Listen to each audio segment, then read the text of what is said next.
Hello guys, welcome to the cinema radio Telugu. మొన్ననే దేవర cinema release అయింది. Cinema బాగుంది, నాకైతే నచ్చింది. తప్పకుండా చూడండి. అండ్ దేవర రివ్యూ కూడా చేశాను, మన ఛానల్లో ఉంది, వీలుంటే ఒక లుక్ వేయండి. అండ్ ఇంకా వీడియోలోకి పోయే ముందు మన ఛానల్ ఒక సబ్స్క్రైబ్ అయితే గట్టిగా కొట్టేసేయండి. అండ్ పక్కన ఉన్న బెల్ ఐకాన్ కూడా ఆన్ చేసి పెట్టండి. నా నెక్స్ట్ వీడియోలో వస్తే మీరు జప్పును ఓపెన్ చేసి చూడొచ్చు. సో ఇక రివ్యూలోకి వచ్చేస్తే సత్యం సుందరం మూవీ చూసేసానన్న. అసలు ఎక్కడి నుంచి స్టార్ట్ చేయాలో కూడా అర్థం కావట్లేదు. రీసెంట్ గా అనుకోకుండా యూట్యూబ్ ఓపెన్ చేస్తే సత్యం సుందరం అనే ఒక ట్రైలర్ కనబడింది. హీరో ఎవరా అని చూస్తే ఫ్రేమ్ లో అరవింద స్వామి గారు అండ్ మన కార్తీ అన్న కనబడ్డారు. సో ఫైనల్ గా ట్రైలర్ అయితే చూశాను, బాగుంది, ఓకే. బట్ ఫైనల్ గా డైరెక్టర్ ప్రేమ్ కుమార్ అని పేరు పడింది. ఈయన పేరు ఎప్పుడో ఎక్కడనో విన్నట్టుంది. ఎవరా అని బ్రెయిన్ లో కాసేపు ఆలోచిస్తే అర్థమైంది 96 లాంటి అద్భుతమైన మాస్టర్ పీస్ తీసిన డైరెక్టర్ అని. అప్పుడే డిసైడ్ అయ్యాను ఈ సినిమా చూడాలని. వేరే వర్క్స్ వల్ల రిలీజ్ అయిన రోజు చూడలేదు, ఫైనల్ గా ఈ రోజు చూశాను. ఒక్కటే మాట అన్న, hero Karthi and Arvind Swami, director Prem Kumar, music director Govind Vasanth, వీళ్ళందరూ కలిసి నా ఆర్ట్ను పొడిచేశారు. నాకు తెలియకుండానే నా కళ్ళకి వెళ్ళి నీళ్ళు తెప్పించిల్లు. సినిమా చాలా అంటే చాలా బాగుంది. 96 తో మనల్ని ఎలా కనెక్ట్ చేసిండో ఇప్పుడు కూడా అంత ఎమోషనల్ గా తీసిండు. నిజంగా కార్తీ గారు ఎంచుకునే సబ్జెక్టులు బాగుంటాయి అన్న. ఒక ఖైదీ గాని, యుగానికి ఒక్కడు గాని, ఊపిరి, ఇప్పుడు సత్యం సుందరం.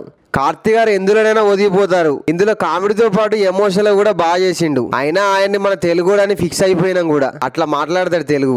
ఇంకా అరవింద స్వామి గారు సత్యం క్యారెక్టర్ బాగా చేశారు. ఇంకా వేరే వాళ్ళు ఊహించుకోలేము, అంతలా లీనమైపోయాడు క్యారెక్టర్ లో. అసలు సినిమా లైన్ ఏంటంటే, సత్యం అనే ఒక అబ్బాయికి తన ఊరన్నా, ఇల్లన్నా, ఆ ఊళ్ళో ఉన్న ప్లేసులన్నా చాలా ఇష్టం. ఒక రోజు ఆస్తుల్లో తేడా వచ్చి వాళ్ళ ఇల్లు వేరే వాళ్ళకి ఇచ్చి వేరే ఊరు వెళ్ళిపోవాల్సి వస్తుంది. ఒక 20 సంవత్సరాల తర్వాత సత్యం మళ్ళీ తన చెల్లి పెళ్లికి వెళ్ళాల్సి వస్తుంది. సో తనకు వెళ్ళడానికి ఇష్టం లేకపోయినా వెళ్తాడు. ఆ పెళ్లికి వెళ్ళాక అక్కడ ఏం చేశాడు, అక్కడ తనకు ఎవరు కలిశారు, ఆ కలిసిన తర్వాత ఏమైంది అన్నదే కథ. పెళ్లి రిసెప్షన్ లో పట్టిల సీన్ ఉంటదన్నా, నేనైతే భలే కనెక్ట్ అయ్యాను. వాళ్ళు ఏడ్చి మనల్ని కంటతడి పెట్టించారు. ఆ సీన్ హైలైట్ అనుకోవచ్చు. ఇంకోటి మంద సిట్టింగ్ సీన్ కూడా ఉంటది, బాగుంటది. ఆ మూమెంట్ లో ఆ ఊరు, ఆ నది, వాళ్ళు మాట్లాడుకునే మాటలు చాలా కనెక్ట్ అవుతాము. ఇందులో 6 పాటలు, ఫైట్లు, ట్విస్ట్లు ఇలాంటి ఏం ఉండవు, ఎట్లాంటి మలుపులు ఉండవు, కానీ కనెక్ట్ అవుతాం. సినిమా స్లో స్టార్ట్ అవుద్ది అండ్ సినిమా మొత్తం కూడా స్లోగానే నడుస్తుంది.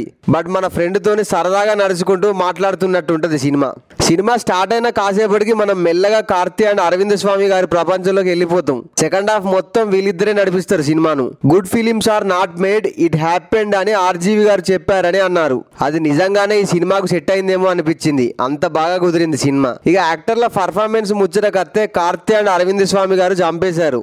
సినిమా మొత్తం వీళ్ళిద్దరి భుజాల మీద మోసుకెళ్ళిపోతారు. శ్రీదివ్య గారిది పెద్ద ఇంపార్టెంట్ ఏం లేదు రోలు, ఐ థింక్ గెస్ట్ రోల్ లో పెట్టారేమో అనిపించింది, అలా అచ్చిలా వెళ్ళిపోతుంది. ఇంకా మ్యూజిక్ డైరెక్టర్ గోవింద్ వసంత్ గారు మరొకసారి మళ్ళీ తన బీజిఎం తో మన గుండెల్ని పిండిండు. బీజిఎం చాలా ఎమోషనల్ గా అనిపించింది. పాటలు ఎక్కువ లేవు అండ్ ఉన్న 1-2 కూడా పర్లేదు అనిపించింది. పెద్ద డిస్టర్బ్ చేయలేదు, పెద్ద సూపర్ అనిపించలేదు. కెమెరా వర్క్ బాగుంది, ఆ విలేజ్ నేటివిటీ బాగా పిక్చరైజ్ చేశాడు. ఇంకా కెప్టెన్ ఆఫ్ ద షిప్ మన డైరెక్టర్ ప్రేమ్ కుమార్ మరొకసారి మన జ్ఞాపకాలని స్క్రీన్ మీద చూపించి మనం మళ్ళీ వాటిని గుర్తు చేసుకో మరి కాస్త పెదాల మీద నవ్వు, కొంత కళ్ళల్లో నీళ్లను మళ్ళీ తెప్పించాడు.